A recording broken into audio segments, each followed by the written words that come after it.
अऊज़ु बिल्लाहि मिनश्शैतानिर्रजीम बिस्मिल्लाहिर्रहमानिर्रहीम। शुरू अल्लाह के नाम से जो बड़ा मेहरबान और निहायत रहम करने वाला। तो let me start. Long question है, शॉर्ट क्वेश्चन चूँकि हमने अपलोड किए हैं, वन शॉट में भी अपलोड किए कि सारे बुक के शॉर्ट क्वेश्चन एक वीडियो में और अलग अलग चैप्टर्स में भी अपलोड किए, तो लिहाजा शॉर्ट क्वेश्चन आप वहाँ से क्लियर कर सकते हैं।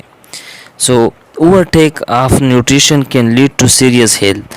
ओवरटेक ज़्यादा ग़िज़ा खाना कैन लीड जो है ना वो आपको काज कर सकता है, वो आपको जो है ना बीमारी करवा सकता है। To can lead to serious health disorder, सेहत की जो है ना बीमारी आपको काज कर सकती है। तो फर्स्ट क्वेश्चन है, overtake of nutrition can lead to serious health disorder. ज़्यादा ग़िज़ा खाना ये जो है ना सेहत के लिए एक मसला बना सकता है, एक बीमारी जो है ना वो काज कर सकता है। ये जो है ना इवेल्युएट द स्टेटमेंट, इस स्टेटमेंट की वजाहत करे बाय ए गिवन एग्जांपल, जो है ना मिसाल के साथ, एग्जांपल के ज़रिए मिसाल के साथ। तो इसकी जवाब है क्वेश्चन नंबर 18 में। तो इसकी जो कंसेप्ट है वो माल न्यूट्रिशन इसको कहते हैं कि आप ज़्यादा खाते हो या कम खाते हो।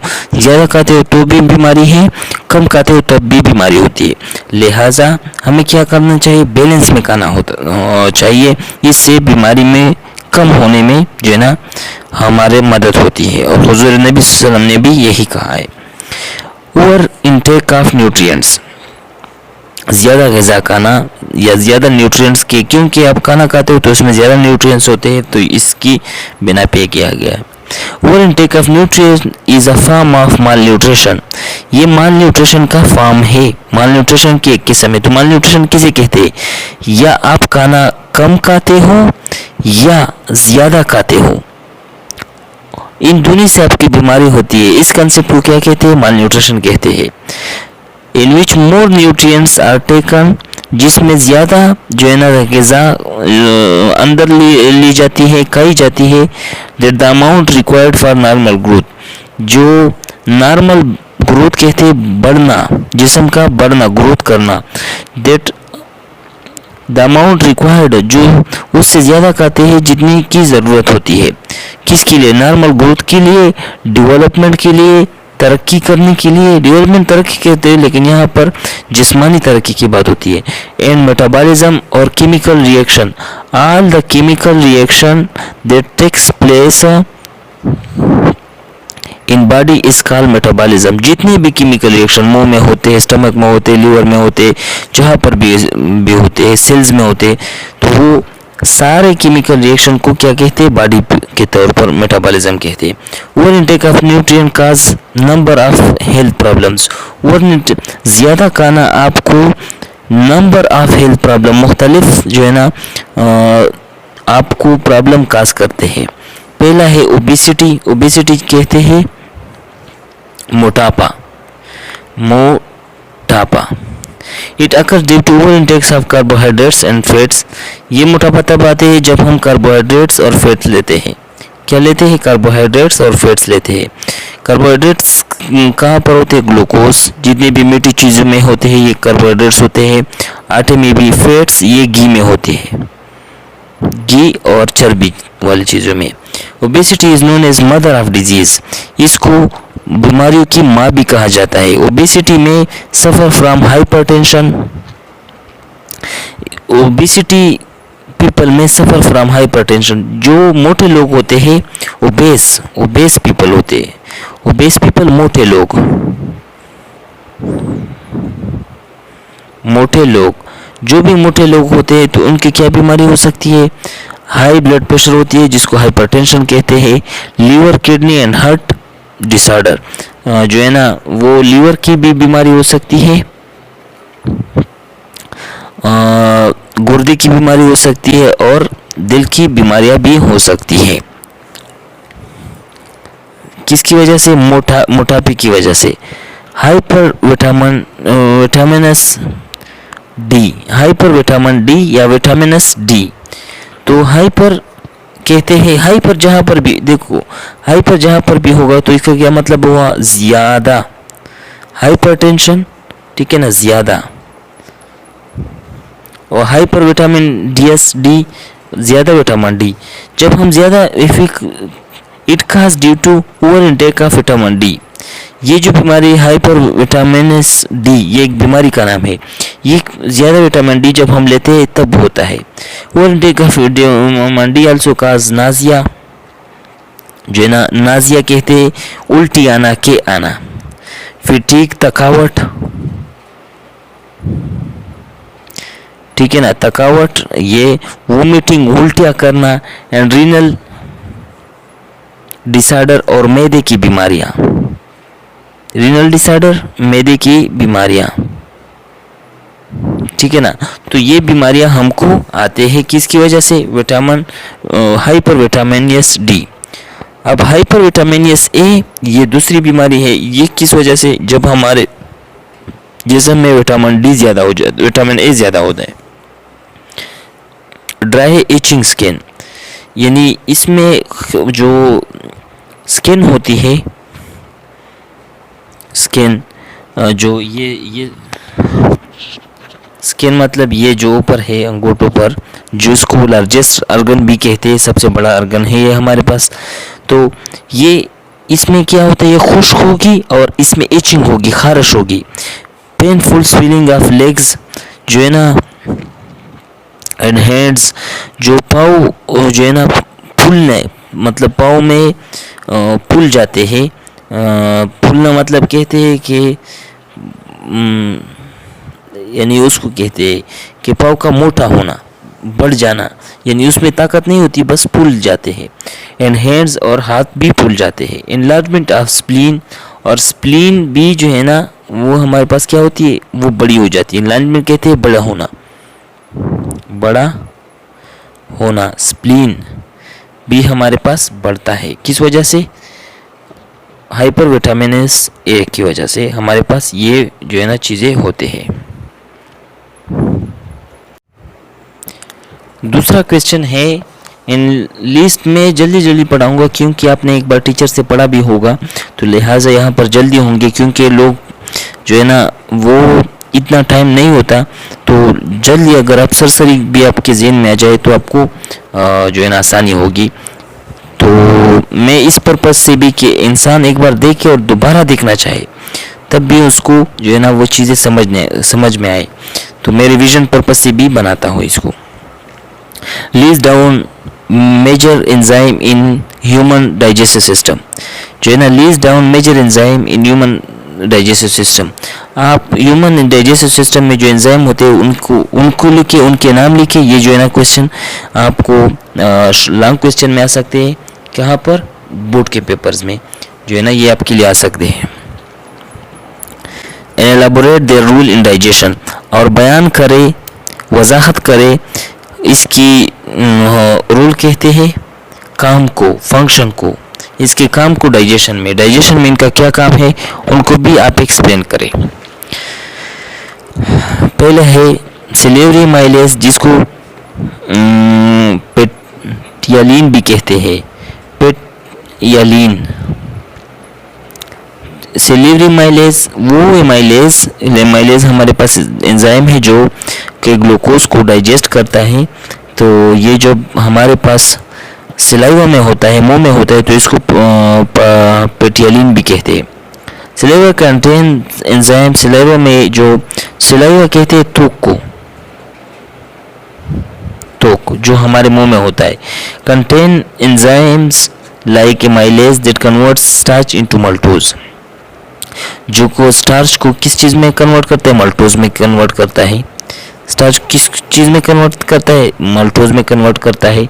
तो ये हमारे पास कहाँ पर होता है, माइलेज मुंह में होता है, ठीक है ना।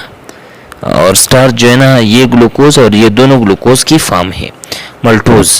मल्टेज कौन सा एंजाइम है, saliva also contain maltase which convert maltose into glucose. क्योंकि मल्टोज हमारे पास डाइसैकेराइड है तो इनको ग्लूकोज में कन्वर्ट करना होता है। तो जो है ना ग्लूकोज को कन्वर्ट, मल्टोज को ग्लूकोज में कन्वर्ट करने वाला कौन सा एंजाइम है? मल्टेज। मल्टेज, ठीक है ना।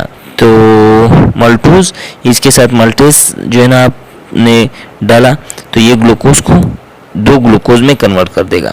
पेप्सिनोजेन, पेप्सिनोजेन क्या है? Gastric juice of stomach contain pepsinogen, जो है ना गैस्ट्रिक जूस, गैस्ट्रिक जूस वो जो स्टमक को जाते हैं, gastric juice of stomach, stomach की जो गैस्ट्रिक जूस है उसमें क्या होता है? पेप्सिनोजेन होता है। Pepsinogen change into pepsin by HCl which convert protein into peptides. तो पेप्सिनोजेन जो है ना हमारे पास क्या होता है? ये HCl जो है ना पेप्सिन को क्या, पेप्सिनोजेन को क्या किस चीज में कन्वर्ट करता है? पेप्सिन से, पेप्सिन को HCl कन्वर्ट करता है, क्योंकि पेप्सिनोजेन अपना जो है ना प्रोटीन को कन्वर्ट नहीं कर सकता, लेकिन क्या नहीं, पेप्सिनोजेन खुद प्रोटीन को कन्वर्ट नहीं कर सकता, जबकि पेप्सिन फिर प्रोटीन को कन्वर्ट करता है। तो HCl किसको, पेप्सिनोजेन को पेप्सिन में कन्वर्ट करते हैं, विच, ठीक है ना, विच कन्वर्ट प्रोटीन इनटू पेप्टाइड। फिर प्रोटीन को पेप्सिन क्या करता है? ये प्रोटीन को पेप्टाइड में जो है ना कन्वर्ट करता है। तो HCl का काम क्या है? पेप्सिन को, पेप्सिनोजेन को पेप्सिन में कन्वर्ट करना, ठीक है ना। इसके बहुत सारे काम है, लेकिन एक ये भी है कि पेप्सिनोजेन को पेप्सिन में कन्वर्ट करना है। और पेप्सिन का क्या काम है? कि प्रोटीन को पेप्टाइड में कन्वर्ट करता है या अमीनो एसिड में, पेप्टाइड या amino acid, both are right. Pancreatic juice, वो जूस जो पेंक्रियाज में होते हैं उसको पेंक्रियाटिक जूस कहते हैं। सो मैं आपको ये बता दूं कि ये इतना मुश्किल नहीं है, ठीक है ना। ये जो हम 9th क्लास में आ जाते हैं, इससे अच्छा तो ये है कि हम खुद जो है ना इस किताबों को पढ़े, ये किताबें हमें खुद याद हों, और मतलब हमको उंगलियों पर याद हो। ये इतना मुश्किल नहीं होता, बट हमने चूँकि हमारे सर पे सवार हो जाती है तो इसलिए मुश्किल लगता है। Pancreatic juice, pancreatic juice of pancreas secrete pancreatic amylase. Pancreatic juice of pancreas secretes pancreatic amylase that converts starch into maltase. तो पेंक्रियास से जो जूस आता है उसमें क्या होता है? पेंक्रियाटिक एमाइलेज होता है, एमाइलेज होता है, लेकिन पेंक्रियास से आता है तो इसको पेंक्रियाटिक एमाइलेज का कहते हैं। दैट कन्वर्ट, जो बदलता है, जो तब्दील करता है स्टार्च को किस चीज में? मल्टेज में, मल्टोज में, स्टार्च को मल्टोज में। अच्छा, ट्रिप्सिनोजेन, ट्रिप्सिनोजेन कौन सा एंजाइम है? Pancreas also secret trypsinogen. तो ये कहाँ से आते हैं? ये जब आप एमसीक्यूज आपसे पूछे जाएंगे तो आपसे ये पूछा जाएगा कि ट्रिप्सिनोजेन कहाँ से आता है, तो आपने सेलेक्ट करना होता है। तो पेंक्रियास आल्सो सीक्रेट पेप्सिनोजेन, किस ट्रिप्सिनोजेन सीक्रेट करता है, विच कन्वर्ट्स, जो तब्दील करता है, into trypsin by duodenal enzyme. Duodenal enzyme इस ट्रिप्सिनोजेन को ट्राइप्सिन में कन्वर्ट करता है। फिर ट्राइप्सिन क्या करता है? Convert protein into peptide and amino acid. तो ये जो है ना प्रोटीन को किस चीज में? पेप्टाइड और अमीनो एसिड में कन्वर्ट कर देता है। ये कहाँ से आता है? पेंक्रियास से। ये जरूरी चीज है। Lipase, pancreas also secrete lipase. Pancreas जो है ना लाइपेज को सीक्रेट करता है। Lipase act as a emulsified phase and convert into fatty acid and glycerol. Lipase act as a emulsified fats. Emulsified कहना कि इसको इस तरह करना, मतलब इसको जो मेस्टिकेशन है, मास्टिकेशन की तरह उनको दबाना। तो लाइपेज उनको फैट्स को दबाता है और किस में कन्वर्ट करता है? Convert into fatty acid and glycerol. इसको किस चीज़ में? 2 चीज़ों में। फैटी एसिड को, लाइपेज फैटी एसिड को 2 चीज़ों में कन्वर्ट करता है, फैट्स को फैटी एसिड और ग्लाइसरोल में कन्वर्ट करता है। ड्यूडेनल एंजाइम, वो एंजाइम जो कि ड्यूडेनम में होते हैं। Small intestine also secrete some enzyme, they are they are. Small intestine भी कुछ एंजाइम को सिक्रेट करते हैं जो कि मंदरजा झेल है। Erepsin, maltase, sucrase and lactase। Erepsin convert peptide into amino acid, peptide को अमीनो एसिड में कन्वर्ट करता है। मल्टेज जो है ना, maltase convert maltose into glucose, ठीक है ना, ग्लूकोज में कन्वर्ट करता है मल्टेज। ये कहाँ से आते हैं? स्मॉल इंटेस्टाइन से। फिर कहते हैं सक्रेज जो कि सक्रोज को ग्लूकोज और फ्रुक्टोज में कन्वर्ट करता है। और लैक्टेज जो कि ग्लूकोज को जो कि लैक्टोज को ग्लूकोज और गैलेक्टोज में कन्वर्ट करता है। इसमें एमसीक्यूज कैसे आ सकता है? इसमें ऐसा आ सकता है कि जो है ना लैक्टेज, जो है ना लैक्टेज, वो जब टूटता है तो कितने कौन कौन से जो है ना वो ग्लूकोज के चीज़ें बनाते हैं, या लैक्टेज कौन सी दो चीज़ों से बना होता है? तो आपने ग्लूकोज और गैलेक्टोज बताना है। सक्रेज किससे बना होता है? फ्रुक्टोज और ग्लूकोज बताना है। मल्टेज किससे बना है? ग्लूकोज प्लस ग्लूकोज, उसका बनाता है मल्टेज या मल्टोज, ठीक है ना। मल्टेज तो एंजाइम है, मल्टोज बनाता है। ये सीक्वेंस क्वेश्चन भी इनफ हो गया। जो थर्ड क्वेश्चन है, explain the importance of water on the human body. तो वो कहते हैं कि आप जो है ना किसकी अहमियत, पानी की अहमियत बयान करें इंसानी जिस्म में। आप इंसानी जिस्म में पानी की अहमियत बयान करें। तो ये क्वेश्चन नंबर 16 में है। ये है question number 16, right the importance of water, पानी की अहमियत। Water is the most abundant substance in human body. ये जो है ना सबसे ज़्यादा जो हमारे बदन में पाया जाता है वो क्या है?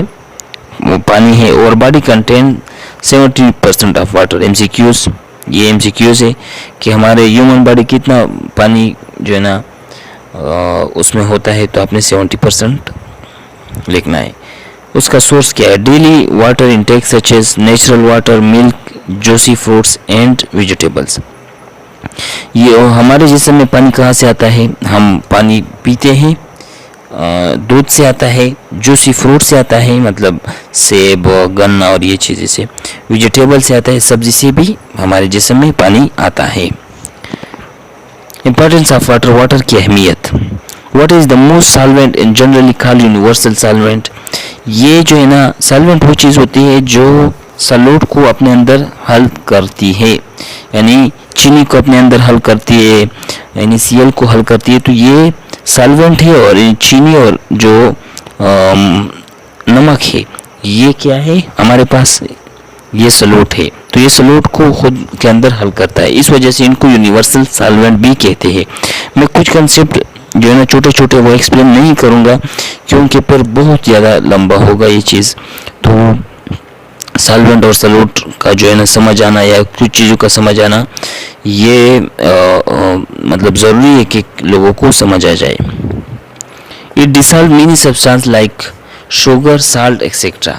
ये जो अपने अंदर क्या क्या हल करती है? शुगर और साल्ट अपने अंदर हल करती है, जिसके लिए हमारे पास आप केमिस्ट्री में पढ़ोगी भी कि लाइक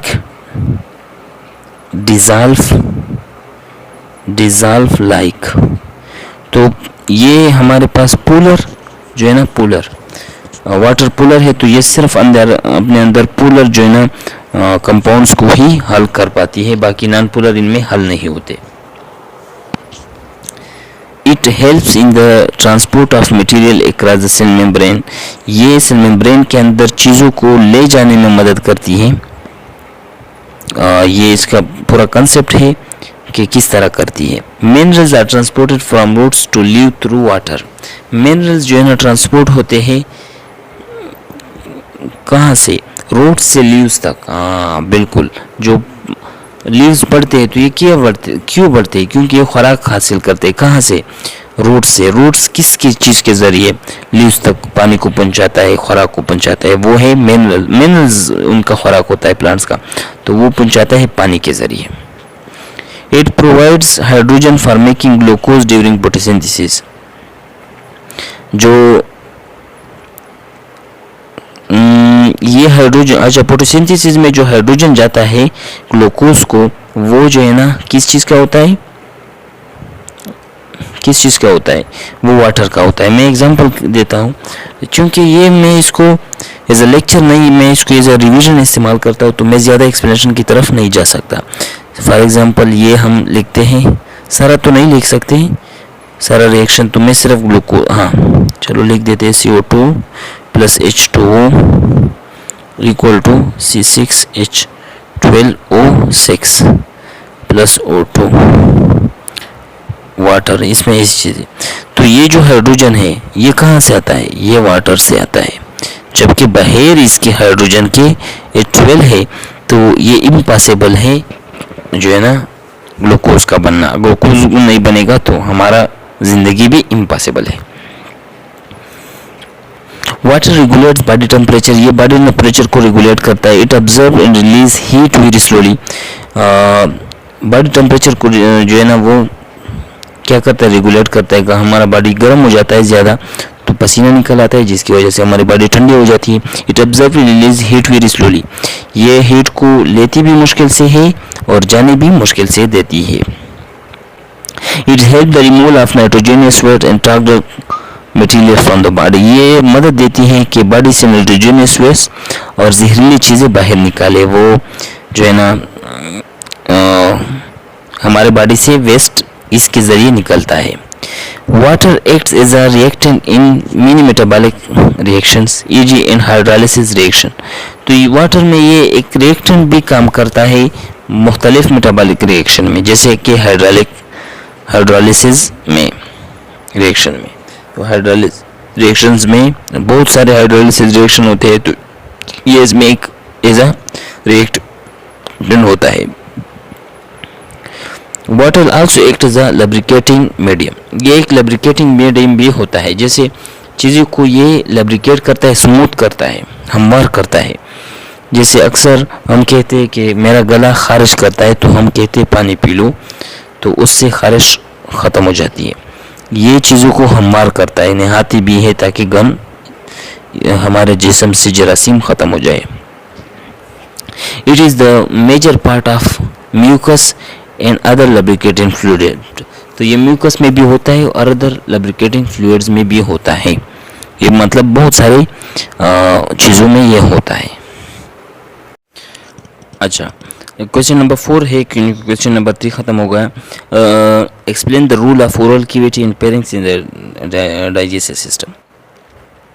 ओरल कैविटी कहते हैं मुंह की और पेरिंग्स जो कि गला है, गले की करीब वाली जगह, उसका डाइजेस्टिव सिस्टम में क्या रोल है, इस चीज़ को एक्सप्लेन करें। क्वेश्चन नंबर 21 पे है। So oral cavity and pharynx. तो oral cavity the first part of alimentary canal which receive the food. Oral cavity वो चीज़ होती है एलिमेंट्री कैनाल की। एलिमेंट्री कैनाल किसको कहते हैं, जो इसमें इसोफेगस आता है, स्टमक आता है, ये सारा जो ट्यूब है जो मुंह से और हमारे पास वेस्ट निकालने तक जो ट्यूब है, जो सारा सिस्टम है, इसको क्या कहते हैं, एलिमेंट्री कैनाल। तो फर्स्ट पार्ट इसका क्या है, ओरल कैविटी है। और first part of the elementary canal which receives the food, जो कि खुराक को रिसीव करता है। किस चीज़ को रिसीव करता है, खुराक को। Parts it consist of 3 important organs, teeth, tongue, salivary glands. इसमें दांत होते हैं, जुबान होती है और सिलेवरी ग्लैंड्स होते हैं। तो टीथ क्या है, the teeth of mammals are specialised for perform particular function. इसका ख़ास काम होता है, बिल्कुल ये होता है, क्या कहते हैं, कटिंग करते हैं, जो है ना चीज़ों को कट करते हैं, बाइटिंग करते हैं, चीज़ों को काटते हैं, एंड ग्राइंडिंग करते हैं, चीज़ों को मसलते हैं, मसलना। टाइप ऑफ टीथ, तो इसकी ज़रूरत है ही नहीं, बट चलो इसको भी ताकि लोगों को पता चले, इंफॉर्मेशन हो आप लोगों के पास। तो आपका सिर्फ ये है कि ये चीज़ एक्सप्लेन करो और उसकी फंक्शन बयान करो। फंक्शन हम बाद में बयान करते हैं। It the main 3 main types has following, it has the following main types and has following function. Incisor teeth adopted for cutting and biting, ये किसके लिए, कटिंग और काटने के लिए और जो है ना लोगों को काट मतलब बाइट करना, जो कुत्ता हमको बाइट करता है उसको बाइटिंग बोलते हैं। काटना जो है ना पाड़ने को कहते हैं, काटना पाड़ना। तो इन सीजर जो होते हैं वो ये टीथ, ये जो है ना कटिंग और बाइटिंग के लिए होते हैं। जो कैनाइन होते हैं ये कटिंग और बाइटिंग एक चीज़ है, चीज़ों को काटना। कैनाइन जो होते हैं ये टेयरिंग के लिए होते हैं, ये पालने के लिए होते हैं। Molar and premolar of grinding and mastication of food, ये जो है ना फूड को पीसने के लिए होते हैं। क्या पीसने, मतलब छोटे छोटे करने के लिए होते, पाउडर बनाने के लिए ये होते हैं। Tongue is a muscular organ, taste bud, इसमें क्या होते हैं, टेस्ट बड्स होते हैं। फंक्शन इसका क्या है, it lubricate the food to make bolus and help in swallowing process.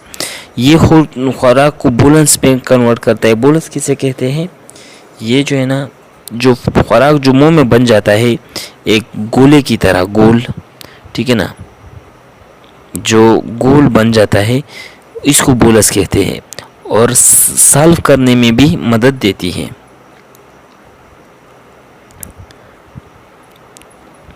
It also help in mixing of food को मिक्स करने में मदद देती है। सलाइवा इसके साथ mix also to have sense of the food, ये कि फूड को मालूम करे, फूड की सेंस मालूम करे, अच्छी है, खट्टी है, मीठी है, इस तरह के चीज़ों के लिए भी होते हैं। ये भी एक्सप्लेन कर ही देते हैं।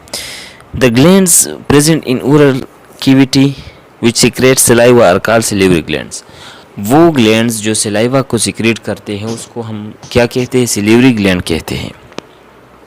There are 3 pair of salivary gland in oral cavity. Oral cavity में जो है ना 3 किस्म के सिलिवरी ग्लैंड होता है, सलाइवा होता है, 3 किस्म के सिलिवरी ग्लैंड्स होते हैं। अब सलाइवा क्या है, इसकी कंपोजिशन क्या है। सलाइवा की कंपोजिशन है हमारे पास, it contain mixture of food, जो है ना मिक्सचर ऑफ वाटर इसमें होता है, म्यूकस होता है, साल्ट होता है, जो है ना नमक एंड अदर डाइजेस्टिव एंजाइम होते हैं, और अदर जो है ना दूसरे हजम करने वाले एंजाइम होते हैं। म्यूकस लिब्रिकेट्स द फूड, म्यूकस जो है ना खुराक को क्या करती हैं, लिब्रिकेट करती हैं, स्मूथ करती हैं। And sodium bicarbonate kills the germs and bacteria present in the food. Sodium bicarbonate क्या करते हैं, kills the germs and bacteria present food, ये जो है ना जरासीम को और बैक्टीरिया को मारती है। Saliva amylase help in digestion of starch into glycogen, ये जो है ना स्टार्च को किस चीज़ में कन्वर्ट करता है, ग्लाइकोजन में कन्वर्ट करता है या मल्टोज में कन्वर्ट करता है। Maltase help in conversion of maltose to glucose, तो मल्टेज क्या करता है जो कि सलाइवा में होता है कि उसको ग्लूकोज में कन्वर्ट करता है। तो एक्सेसरी जो ऑर्गन्स है वो सलाइवा है, टीथ है, पेंक्रियाज है, लिवर है, गल ब्लैडर है, इसकी ज़रूरत नहीं है। जो सेकंड चीज़ आपसे मांगी गई है क्वेश्चन नंबर 4 में, व्हाट इज पेरेंक्स, पेरेंक्स के बारे में भी कहा है। The oral cavity open to pharynx, समझ लेते हैं। Function from pharynx the food is passes to, अच्छा खुराक में इसका कोई फंक्शन नहीं है, जबकि इसका उसमें फंक्शन है, रेस्पिरेटरी सिस्टम में। From pharynx the food is passes to esophagus, ये एसोफेगस में जो है ना चलती है by process called peristalsis, peristalsis के ज़रिए ये फिर नीचे चली जाती है क्या, खुराक। जबकि कहाँ से,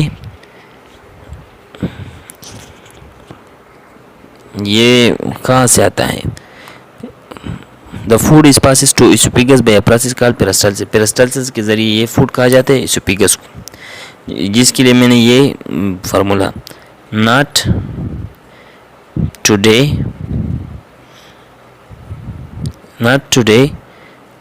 not personal live today बीबी बुआई, ठीक है ना, बीबी बुआई अहमद। इससे nasal cavity, pharynx, larynx, bronchi, bronchioles, alveoli, तो ये हमारे पास क्या कौन सा सिस्टम है? रेस्पिरेटरी सिस्टम है, ताकि ये आपसे बोले ना तो ऐसे नॉर्मन्स इस तरह इस जो सेंटेंस इसके लिए बनाते हैं।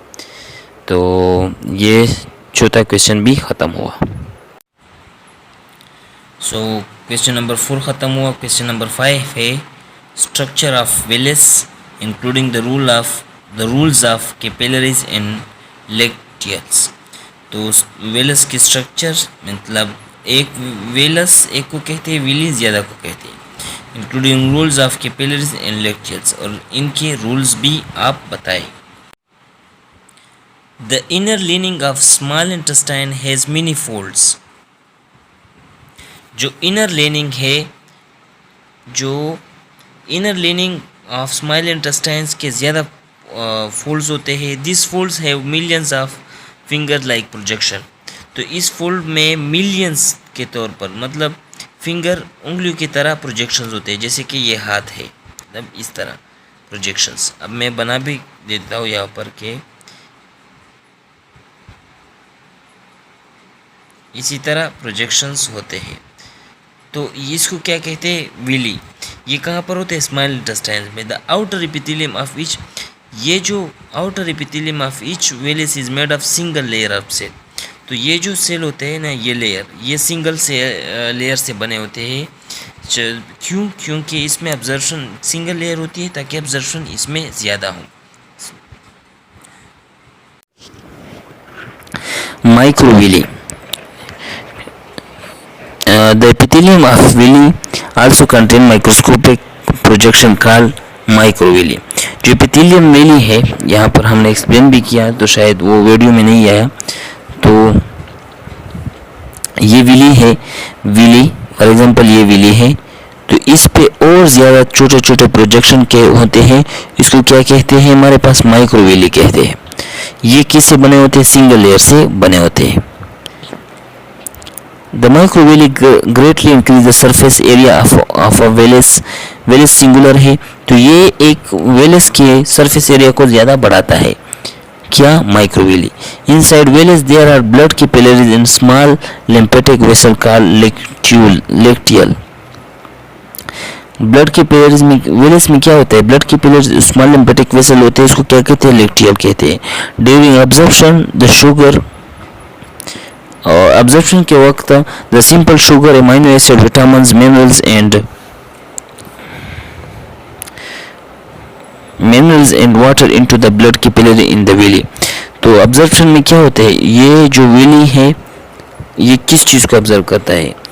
सिंपल शुगर को, अमाइनो एसिड को, विटामिन को, मिनरल को एंड वाटर को ये ऑब्जर्व कर लेता है into the blood capillary in villi. तो ये ब्लड कैपिलरी से विली में कहाँ से चले? विली में ब्लड कैपिलरी इसको अपने साथ लेके जाती है, उसमें इंटर करते हैं। This capillary open in hepatic portal vein. ये कैपिलरीज किस कहाँ पर ओपन होते हैं? हेपेटिक पोर्टल वेन में, which carries nutrients into liver, जो कि न्यूट्रिएंट्स को कहाँ पर ले जाती है? लिवर में। Fatty acid and glycerol also absorb into the lacteal. Fatty acid और ग्लाइसोल भी कहाँ, किस चीज़ को उसको ऑब्जर्व करता है? लेक्टियल इसको ऑब्जर्व करता है, which pour them into the blood stream, जो कि ये फिर उसको ब्लड स्ट्रीम में क्या करता है? डुबो देता है। तो थैंक यू सो मच। पहले मैंने इसको रिकॉर्ड किया लेकिन वो वीडियो में नहीं आया, तो थैंक यू सो मच। उम्मीद है कि इससे आप लोगों को फ़ायदा होगा, और मतलब बुक्स पढ़े, खुद पढ़े। और मैं समझता हूँ कि 9th में अगर आप हो, आपने सारे बुक्स एक बार पढ़ने हैं। एक बार आपने पढ़ लिए फिर तो मतलब आपको समझ नहीं भी आती है ना, तो उर्दू पढ़ो। अगर समझ नहीं आती तो आपके लिए बहुत ज़्यादा आसानी होगी। Thank you so much, thank you very much.